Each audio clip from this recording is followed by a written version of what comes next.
Good morning, sunshine. Welcome to Daily Light, your daily pause to rest in the light of God's Word. Today, let's talk about listening for what is not said. We'll read Proverbs 18:13. He who gives an answer before he hears, it is folly and shame to him. We hear words all day long, but hearing words and truly listening are not always the same thing. Sometimes a person says, I'm fine, but their face tells another story. Sometimes someone becomes unusually quiet. Sometimes the person who normally calls stops calling. Sometimes irritation appears where sadness is actually living.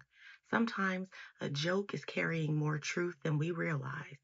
Compassion teaches us to pay attention, not to become suspicious of everything people say or assume we know their story better than they do, but to become present enough to notice when something feels different.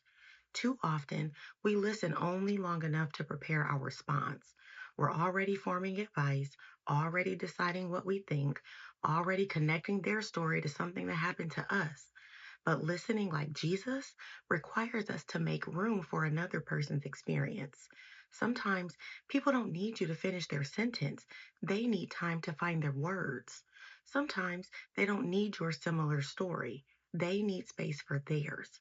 And sometimes they don't need immediate advice, they need someone safe enough to hear the truth. Deep listening communicates something powerful. You matter enough for me to pay attention. And in a distracted world, that kind of attention can feel like light. In one conversation today, practice listening without interrupting, offering advice, or immediately sharing your own similar experience. When the person finishes, ask one follow up question before you respond. And if you're watching, drop an ear emoji in the comments as your reminder to listen beyond the words. Friend, remember, even small steps in His light are still progress. Carry His light into your day, and I'll see you tomorrow for another day of daily light.